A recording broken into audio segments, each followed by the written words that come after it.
Hey everybody, today we're going to be ranking every single Giga coaster in the US. There are 4 and I've ridden all of them. Really quick before we get into the video, I want to say none of these rides are bad, just some are going to be ranked higher than others. I love them all though. This is just my ranking of how much I like them, and also this is very subjective. Of course it's my opinion, and if you guys have differing opinions, please let me know in the comments and let me know why. I would love to hear your thoughts. Now let's get straight into the video. In last place at number 4 we have Orion at Kings Island.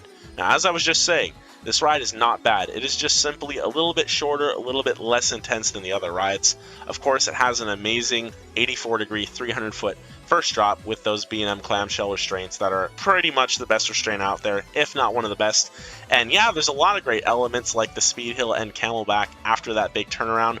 But moments like that turnaround and like the wave turn, in my opinion, just don't do it for me. They lack a little bit of the intensity and airtime that I look for on a Giga coaster. I like my Gigas to stay nice and low to the ground and stay nice and snappy. So overall, Orion is still a great ride, still lots of fun moments, but just not enough to be anywhere near the top of this list.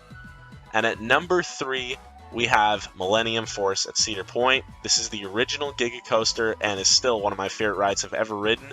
The first drop is one of the best first drops in the world just because of the way it's profiled. You float out of your seat for so long. And yeah, the whole ride is amazing. Not too airtime focused, but there are a few good airtime hills here and there. But this ride is mainly focused on low to the ground turns and overbank turns. So you get a great mix of intense forces and some nice speed on those turns. And this ride's really long. It's over 6,000 feet. So you get that length that I was missing in Orion. And of course, has Intamin T-bars. So still some of the best restraints out there. So overall, Millennium Force is an amazing ride, notching in here at spot number 3. And at number 2 we have, and this is going to be a bit controversial guys, Fury 325. I know many people have this as the number 1 Giga coaster and the number 1 roller coaster overall, and soon I'll explain why it isn't for me. But for now, let's go into the good things about Fury that ranks it above the other coasters.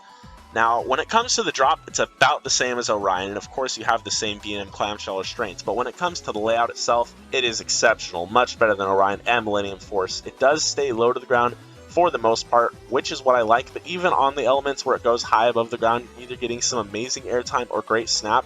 And that's one of my favorite things about this ride, is that a lot of B&M coasters are profiled to be not too intense, but every turn and transition on this ride is very whippy and snappy, and you get that intensity. It almost feels the same as like certain sharp turns on a B&M invert, and I love that feeling of just snapping left and right. And yeah, there's just tons of great airtime moments on this ride, super fast paced, super well paced, and it just flows amazingly. Like when you get from the start of the ride to the end of the break one, you just feel like you didn't miss anything. The ride was perfect. And I would say Fury is a perfect ride. I wouldn't change anything about it, wouldn't change the layout or anything like that. It's just the next ride on this list does what I want specifically in a Giga coaster basically perfectly as well.